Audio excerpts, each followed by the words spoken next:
কাজে তারপরে অনেকখানি থেমে গেল, সেটা হলে একটা অন্যরকম চর্চার মধ্যে থাকো, তাহলে এটা সম্মান জানানো হবে এবং তোমাদের জীবনে এটাকে কাজে লাগানো হবে। আর থিয়েটার তো শুধু তোমার মঞ্চে গিয়ে অভিনয় করো, থিয়েটার শিখছো মানে সেটা শুধু মঞ্চে গিয়ে অভিনয়ের জন্য কাজে লাগবে তা নয়, সারা জীবনে তোমার জীবনে কাজে লাগবে। অর্থাৎ সমাজে বেঁচে থাকার জন্য, পাঁচজনের সঙ্গে মেশার জন্য, পাঁচজনকে অবজার্ভ করার জন্য, বোঝার জন্য, জীবনটাকে সমাজকে বোঝার জন্য, মানুষকে বোঝার জন্য কাজে লাগবে। কাজেই তোমরা লাকি এলাম, আমার মতো দুর্ভাগানো, তোমরা এগিয়ে চলো, ভালো থাকো।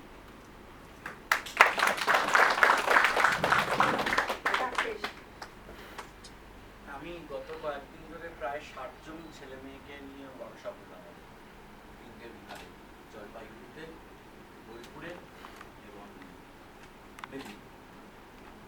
ঠিক এরকমই সব ছেলে মেয়েরা ছিল এবং আরো আগামীতে আরো 40 জন কাজ করবে দেখছি প্রত্যেককে। তুমি বলছিলে ওদেরকে বারণ করেছো, তোমরা নিজেরাও বারণ করেছো, মানে লালিদিন, সেজুতি, তুমি, সুবীর, আমি প্রত্যেককেই চিনি এবং এরকম কাজগুলো বারবার করে যাচ্ছে, সেটা খুবই ভালো। কিন্তু আমি ওখানেও 60 জনের সঙ্গে কাজ করতে গিয়েও যেটা দেখেছি, থিয়েটারকে বেশ কেউ খুব ক্যাজুয়ালি নিচ্ছে, এই ওয়ার্কশপগুলোকে একটা করবার জন্য করতে আসছে এবং তারপরে তাদের মধ্যে কন্টিনিউয়েশনটা থাকে না, যে কথাটা স্যার বলছে।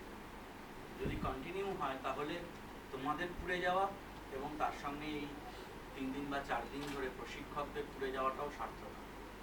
এবং সেই সার্থক করতে আমরা কিভাবে সাহায্য করতে পারি, মানে পশ্চিমবঙ্গ নাট্য একাডেমি কতটা কিভাবে সাহায্য করতে পারে, সেটা খুব বড়। সবসময় সর্বতভাবে সঙ্গে আছে নাট্য একাডেমি। আমরাও চাইবো তোমরা আরো এগিয়ে এসো, আরো পড়ো এবং পড়াও।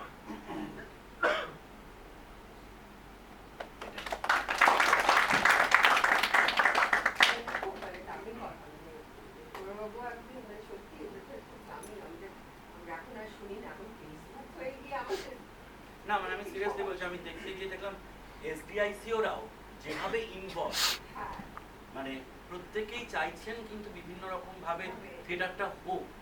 আমি পার্সোনালি বলছি, স্যার তো বোলপুরে নিজে গিয়ে পড়েছিলেন ওয়ার্কশপে এবং মেদিনীপুরের এসডিআইসিও, তিনি একজন লোকসঙ্গীত শিল্পী, তিনি গানের প্রশিক্ষণ দিয়েছেন 3 দিন ধরে থেকে। অফিসিয়ালি পারেননি, আনঅফিসিয়ালি তিনি কাজটা করেছেন, কারণ চাইছেন ছেলে মেয়েরা শেখে। এই জায়গাটা খুব বড়। সুতরাং আছে, মানে নাট্য একাডেমি সর্বতভাবে আছে, এবার তোমাদের দায়িত্ব।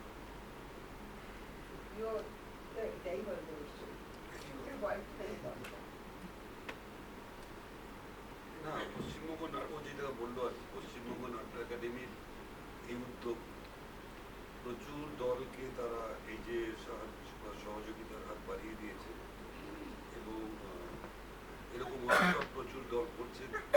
আমার মনে হয় একাডেমির এই উদ্দেশ্য যে আগামী দিনে থিয়েটারের আরো প্রসার ঘটুক। যারা যেটা রাকেশ বললো যে আমার মনে হয় থাকতে থাকতে একটা কাজ ভালো লাগতে লাগতে তার সাথে জড়িয়ে পড়াশোনাটাও চলে আসবে। আমি খুব নিজে এইভাবে ভাবি যে আমিও তোমাদের মতনই ছিলাম কোনো একটা কর্মশালায়, তারপরে কাজ করতে করতে আমার মনে হয়েছে এটা পড়া উচিত, করেছি। এটা একটু দেখা উচিত, নিজের শুধু নাটক নয়, নিজের দলের নয়, অন্য দলের নাটক, শুধু নাটক নয়, যে কথামূল্য গানের এমন অনুষ্ঠানে গেছি যে কিছুই বুঝছি না, তারা শাস্ত্রীয় সঙ্গীতের অনুষ্ঠান, কিন্তু থেকেছি তার যে অনুভব সেটাকে বোঝার চেষ্টা করেছি। হয়তো আমি খুব রাগ বিশারদ নই, তো একটা থিয়েটার মানে অনেকটা বড় জায়গা জুড়ে। আমার অনেক শুভেচ্ছা।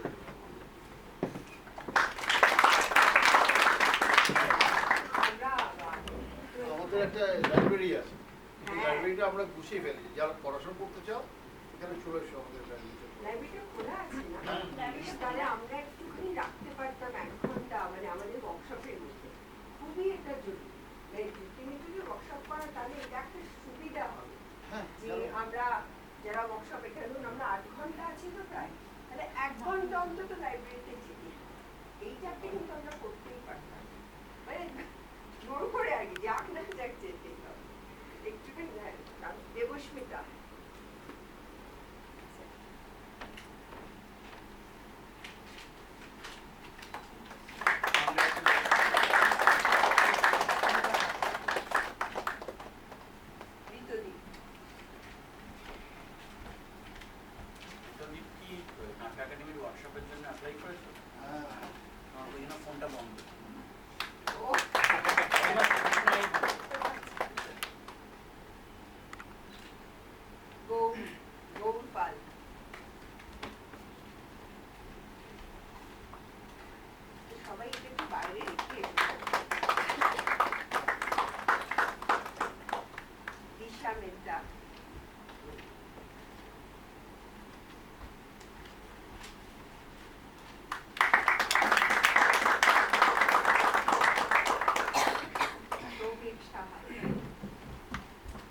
সাহা,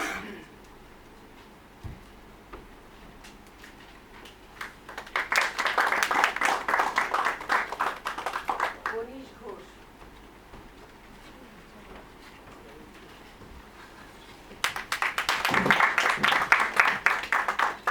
এবার আপনি স্পন্দন কুণ্ডু, স্পন্দন,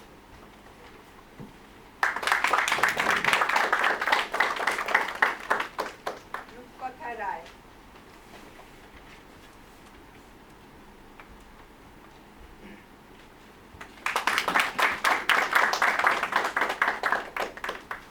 দেবব্রত সর্দার,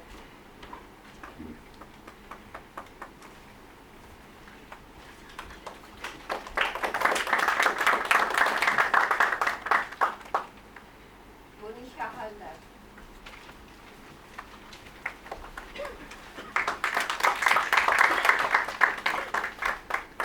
সঞ্জিত রাজবংশী,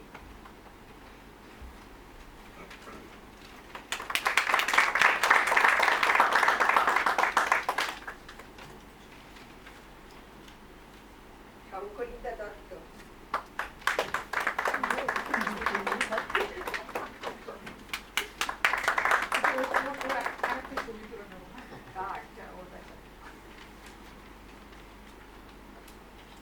পরে অভিজিৎ ব্যানার্জি,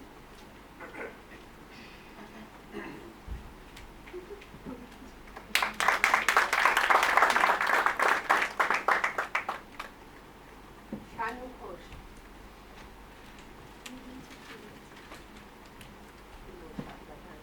এবার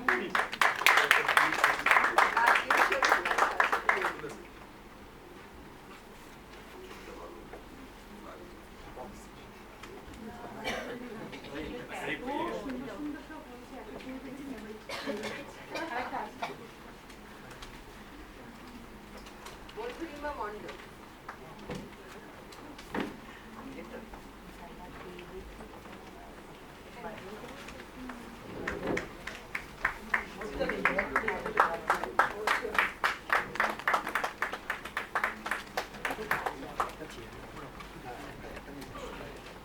রোহিত সিংহ রায়,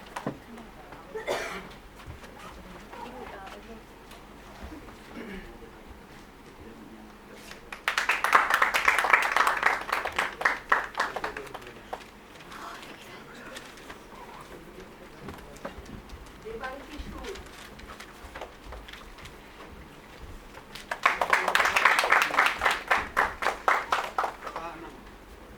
সোহম দাস,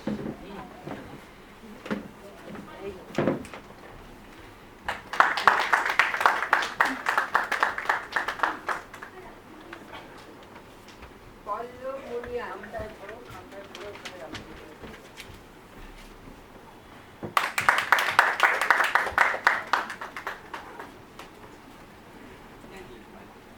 শঙ্কর দাস,